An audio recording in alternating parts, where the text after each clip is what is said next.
Hello and welcome to The Journey, WCTV's only faith-based show. I'm Adam Morgante, your host for today's episode. For today, we will be interviewing Kelly Hardy on service on campus and also looking at Bible study for what's going on so far this semester, and also a faith panel on the prayer march in Washington, D.C. this week. Sit back and relax. You're watching The Journey.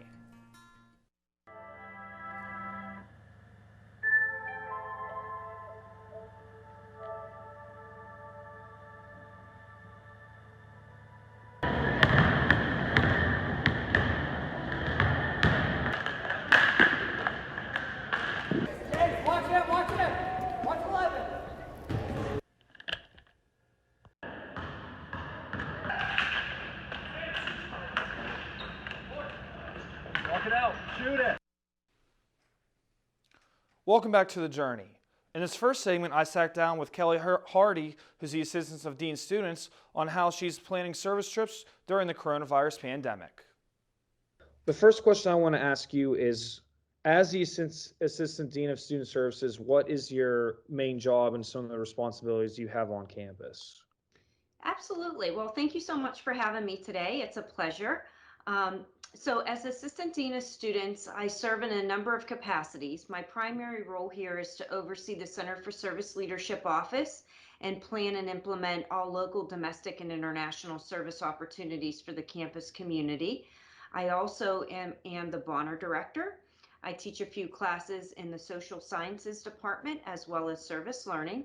And also, too, I'm on call for the university and serve in that capacity within student services. And with the COVID-19 pandemic going on, and I know there's some service trips that we do over winter break and in the spring. So have you gone into the planning process for any of those trips? And I guess how hard is it to do any planning like that for not just for any of the service trips, but for any of the Bonner stuff as well? Sure. Yeah, it's been quite challenging, just like with every other aspect regarding COVID-19. But our service trips, we actually begin planning for those a year in advance. So yes, we already started planning for all of the service trips that were to be conducted this academic year.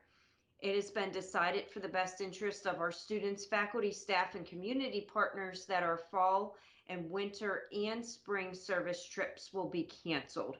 Our May service trips will be reevaluated mid-November. So right now we're still working on those. We're still planning those, but we're just not sure what the outcome will be yet.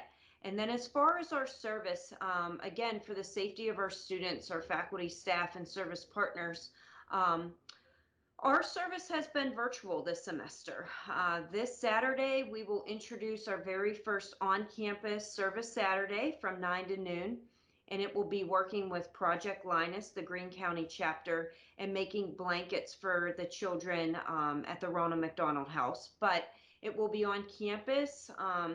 Safety measures will be in place, masks will be worn, and social distancing will be applied. But we're not going out in the community and serving just yet. So much of the service is still virtual.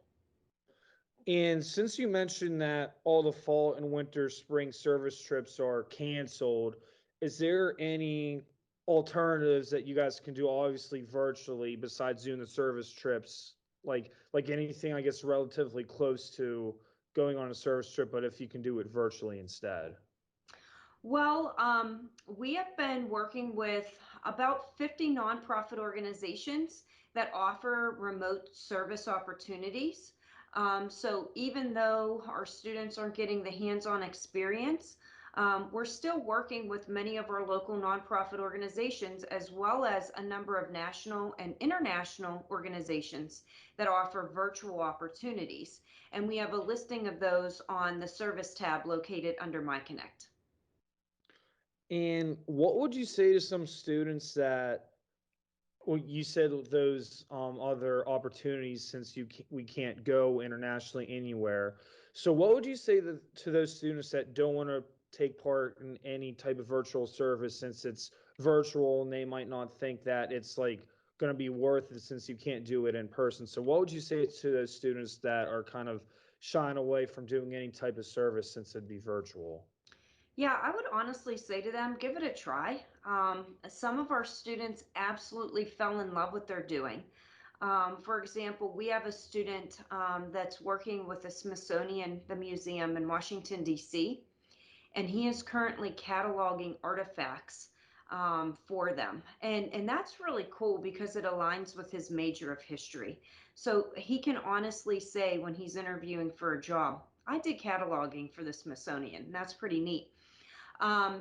Last March, whenever we went full remote as a university, I still continued to teach service learning. And I had a student that volunteered with a suicide crisis hotline, and he's still volunteering with them.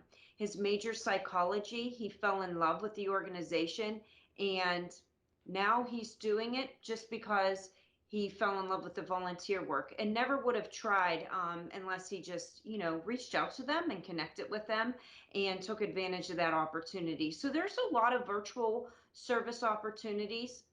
I get it. It's totally different than the direct one-on-one work, but it's so super valuable. That indirect work is definitely needed for these nonprofits, especially now during COVID-19.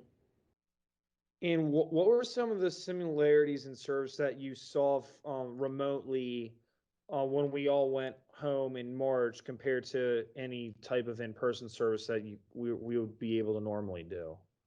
Yeah, it's a great question. The first thing that I definitely noticed is that our students were really able to connect with their academic studies more so than they were, with direct one-on-one work. For example, we had communication students that were assisting with websites.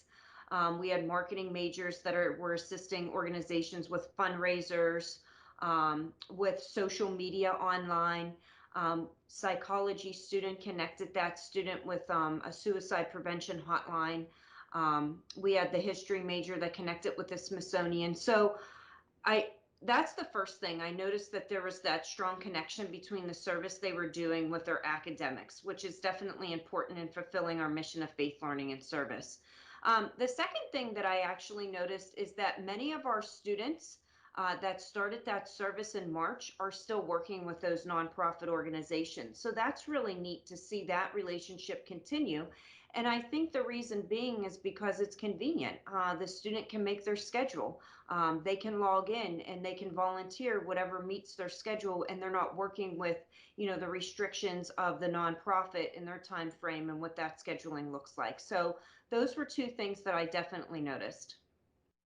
And circling back to you mentioned all the fall and service trips being canceled, and you want to reevaluate the May trips in mid-November. So, what are some of the circumstances to where you guys can say like and feel comfortable with sending students wherever you want to in May, or Yeah. would it still be too early to tell? Definitely still early to tell right now. For There's a number of things that the university will evaluate, but the safety of our students, faculty, staff, and service partners are number one. That's top priority. I'm sure other things that they'll look at are travel restrictions. Right now, the United States has a number of travel restrictions. Hotspots, where are those hotspots? Are they where our students are traveling to? Some of our nonprofit organizations are not accepting students to volunteer with them to keep their organization safe, as well as the students and the volunteers that are serving with them. So there's a number of different factors that they're going to look into, but safety is number one.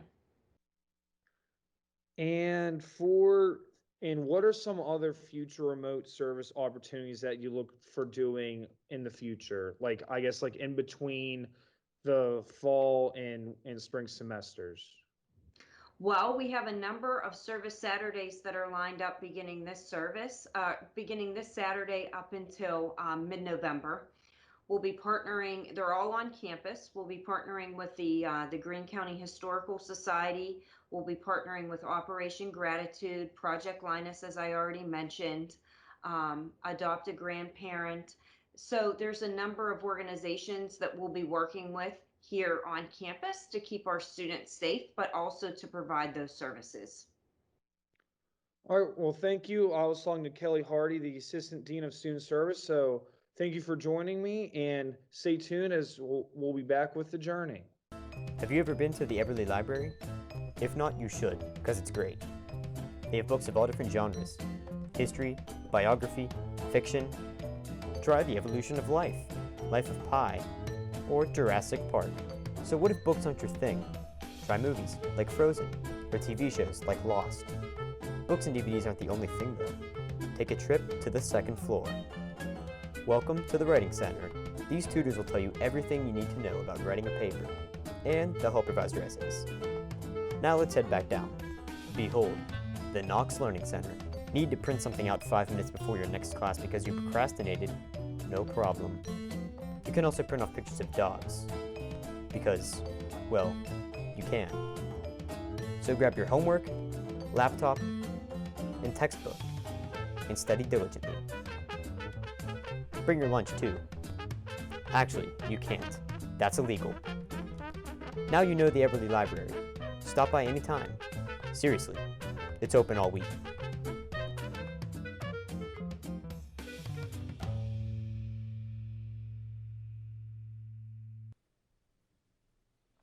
Welcome back to The Journey. So far this semester, there's been some Bible studies on campus, but due to COVID-19 restrictions, they'll have to do it a little differently. One of our reporters, Brooke Fuller, was there to check out the story. Bible study groups here on campus are a big way for students to get more in touch with their faith. I talked with a few groups on campus to see what they focused on and how COVID-19 affected them. I first asked each group to talk about what they focused on. The self-care Bible study focuses on focusing on yourself and putting the Lord into yourself, because I believe that you can truly not fill others' cups without filling yours first. So we're actually a Bible study for freshmen specifically, but we are working through the book of James because it's a really great book that really discusses practical faith and how to live out your faith in so many different ways. So it's really good for an easy study for people that we don't really know the level of faith yet, so we can start at a basic level and then work deeper as we get to know them better. So we are really focusing on, as the title says, difficult topics of faith. And so we like to look at things that are controversial in the Christian community or that a lot of people have questions about. So right now we're talking about the age of the earth, and then we also get into theological controversies and really just anything that people might be struggling with, an opinion here or there. That's kind of what we're looking at. I also asked how the coronavirus affected each group.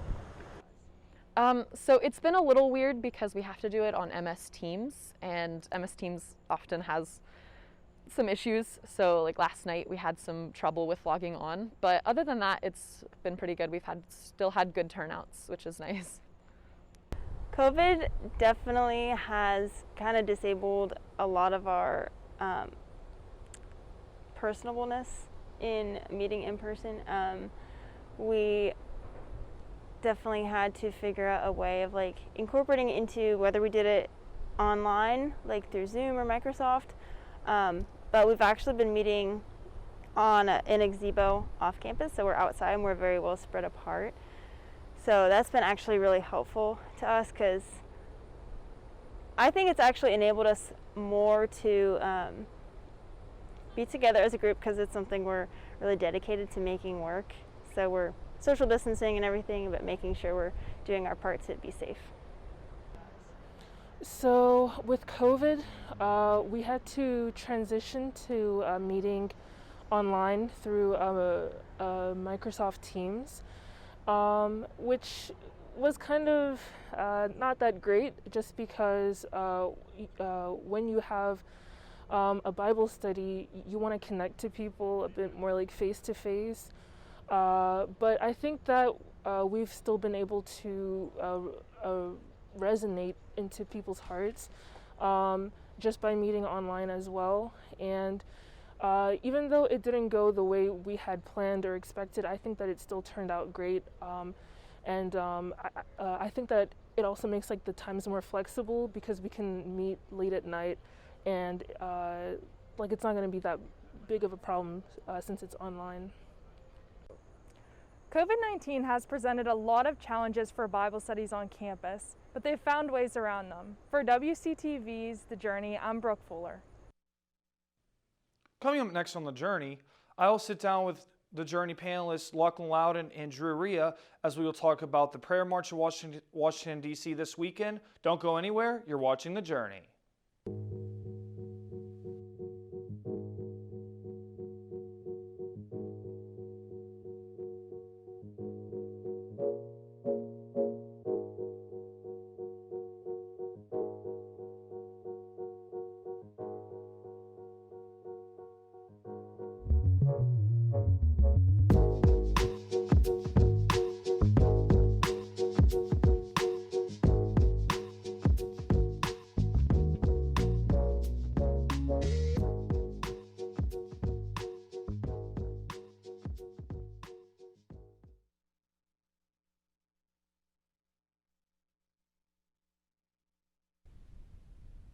Welcome back to The Journey. It's now time for our faith panel. Joining me now are my panelists, Lachlan Loudon and Drew Hreha.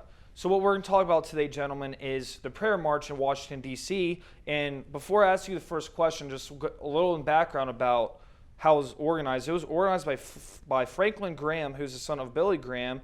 He's an American evangelist preacher that scheduled the prayer march on Twitter in D.C. in about early August. And there was tens of thousands of Christians that were there for the event. So my question, Lachlan, you can go first, is how meaningful of an event was it, do you think, for the people that participated? Well, I think an event like this, spreading the gospel through prayer and through fellowship, I think, is one of the big things we talk about in Christianity. And an event like this on the national scale was a great way to bring people together. I'm sure, we'll get into that, I'm sure, later. If there were any politics involved, we can overlook those and just have people come together, one nation under God, as they say. That was a big theme of the event. And I think right now our country needs to heal. We need to heal. We need to throw away all of the political, not throw it away, but we need to look at God and go to God, because right now we need God, and we see a lot of injustice in the world and a lot of horrible things that are happening, and people are angry, people, we're not getting along. There's just a lot of bad stuff going on generally, and I think the world and America, it's symbolic. We need that congregation, that one giant cluster of people to come together and worship, pray, and just recognize the Lord. And if there were any undertones, any political undertones, I hope that people at least found the good in that. Yeah, Lachlan, I completely agree with you. And we talked a lot about on the last panel, on the last episode, about how people, especially amidst this pandemic, are really feeling alone. There's a lot of isolation. There's a lot of people who just aren't connecting right now, not connecting the way that they used to or they expected to. And prayer is really powerful in that. I know recently, this morning, I found out that a close friend of mine and a close friend of my grandparents, their pastor, had passed away from cancer. And, prayer has, even though I'm not there to comfort them, talking with them over text and praying for them has really helped me cope with that and has helped them as well. And so prayer can bring people together. And so anytime that we can do something as a nation where, like you said, we put the politics aside. Everything has become politicized now. The pandemic has been politicized. Let's not politicize prayer. Let's keep prayer sacred. Whoever you pray to, whatever you pray to, let's keep prayer sacred, and let's keep doing stuff like this, because it does bring people together. It's not divisive. It's something that we can use moving forward to grow closer together. Yeah, and like you said, with the political, undertones, Mike Pence did speak there, and he's the vice president, and he's in a very controversial position. However, he did not make anything about it political. He kind of set that aside, which I actually really respected from him. He kept it about God, and that should be the focus of prayer, God and God's people, the people who you should be praying for. So I think it's great that he was able to do that and show America. People might look at that and say, they might not like Mike Pence. You don't have to like the vice president. You don't have to like Trump, of course, but you see that he was out there and he was promoting Christianity without trying to make it propaganda or political. It didn't seem like it was in a way that would be idolatry, as the word we could say, when people put politics above God, and as a way to push, we worship the political ideology that we support. And I think Mike Pence hasn't shown that whenever he spoke. And I'm afraid that's what the issue could be with the prayer march, but it didn't sound like that from what we saw, from what he said. I think that, you brought up a really good point. We put the politics aside in a good way, in a healthy way, and we're able to look at God and pray and ask for healing. Yeah, and a key thing that I wrote down that Graham said in a quote was, the only hope for this country is God. It's not Republicans or Democrats. And that's really the main message that he wanted to get across at the prayer march, as you mentioned, Lachlan, taking politics out of it. And as you say, Drew, coming together as one in praying. So I'm going to ask you, Lachlan, you can respond to this too, but how important do you think it is for people, even if it's just a few people, coming together and praying together about a certain thing? I think it's incredibly important. Listen, we're all busy. Here, we're all busy. Everyone watching, you're busy. But to take a couple moments aside and to take some of the pressure off of yourself and give it to God, that's what prayer is for. It's an active conversation of what's going on in my life. I can't do this alone. I need help. That's what prayer is, and that's why it's so important. And praying with friends, praying with family, that can be really important as well, because not only do we have our own things that we're dealing with, but interpersonal relationships with our friends and our family, those are important too, and those are things that we have to work together on. Not one person can, fix the issues in a friend group or in a family. And so to be able to come together and collectively also bring problems to God, I think is important. Prayer is a very fundamental aspect of Christianity. We are told to pray constantly in the Bible, and we pray when we can. We pray the Lord's Prayer, as he says in Matthew 5. I think that prayer, it tells us everything that we need to pray about. It tells us everything that we need. The Lord he knows what you want before you pray. And it says that. Jesus tells us that. The Lord knows what you're going to ask for before you ask him for it. So I think it's praying. You pray for something, and you think of what you want to happen, and it will happen. As in a way, when you pray for something for self-confidence, when you pray for things for healing, when you pray for certain things, I can't remember the exact verse, but if you believe, if you have the faith, prayer is very powerful, and the Bible is a testimony to that. And I'm sure in our lives, in everyone's lives, there is great testimony to prayer, and bringing all of those people together to pray in the prayer march that we were talking about. I think that can be very powerful. It can bring a lot of people to God, and it can put a lot of people in the right mindset when we come up to a very hard time and a hard point in our country. Yeah, and going back to what Mr. Graham said, it's not going to be Democrats or Republicans. And if you've seen me on the Waynesburg Effect, you know that I believe that as much as a lot of people do. But the point behind that message is that, the policy can't work for the country if the soul of the country isn't there. The system's in place to work for us, but I think America's really lost its soul, lost its sense of self-being, and its connection to Christ. And so the system can't work when we don't have that connection. And so I think it's really important, like we've been saying, that events like this happen and people are allowed to go and share their faith. And, if maybe it's another faith, any sort of connection to a higher being at a time like this can be very important. Absolutely. Now, if you guys don't mind sharing, where was the time where prayer has been important in your lives, if there was a thing you were struggling with it in your lives? So what was the time when you guys used prayer and looked for God for an answer to help you with something? I would say just this morning, like I was talking about, I prayed for Debbie Mraz, who was Pastor Mike's wife, that she find comfort right now. That's huge. I prayed for my grandfather, that was his best friend. It was very difficult. But I woke up this morning and I couldn't handle that by myself. I could not handle that moment by myself, having to imagine what their church community is going through. And so I think that in times like that, in times where you are just overcome with emotion like that, you have to reach out and you have to pray and check on the people who you're praying for, because that's important too. And so that for me just recently was a big moment.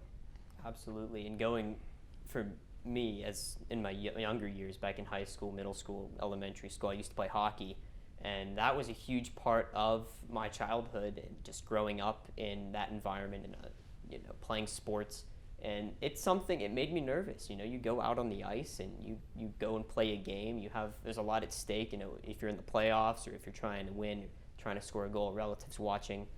For me as a kid, that was my world. That was my life. And I was really nervous. I would pray, and my mom would tell me before every game, I can do all things through Christ who strengthens me. That was the Bible verse. I mean, it's the Stephen Curry, it's the classic, Philippians 4:13, but it's a great verse.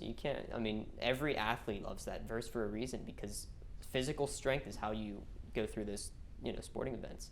And for me, praying before those games, I was praying for strength, and I just felt, like you said, like I wasn't doing it alone anymore. I felt there was someone guiding me, someone holding my stick for me as I skated across the ice. And I've noticed that in my college years too. Freshman year was very hard for me transitioning, and I had a very hard time leaving my home. I'm only an hour away, so it wasn't that far, but it felt like I've missed my family, I missed my friends and everything, and just God was able to help me get through that. He was carrying me the whole way. Well, thank you guys. Great stuff, gentlemen. Coming up next will be my word of encouragement. Stay tuned as you're watching The Journey. We're going to fade up to camera 3 in 5, 4, 3, 2, 1, take it.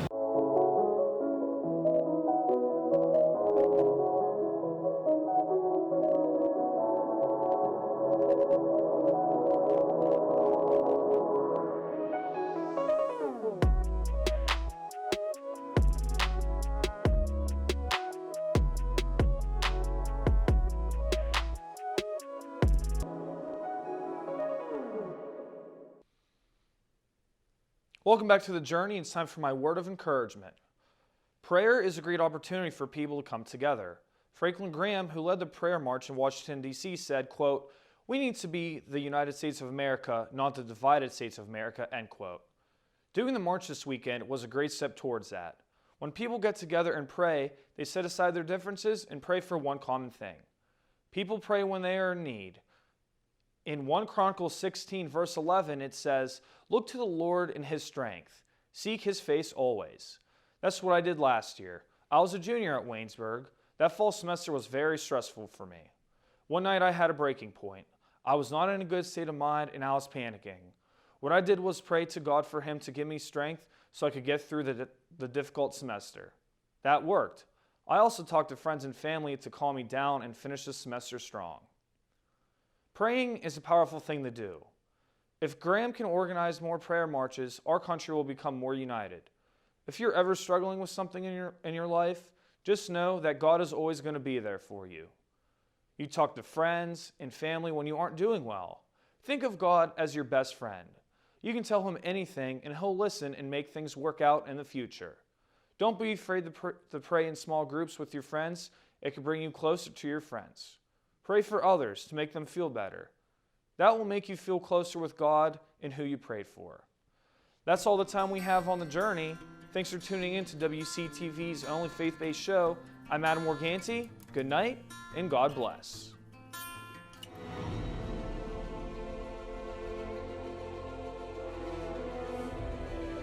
This has been a production of Waynesburg Community Television.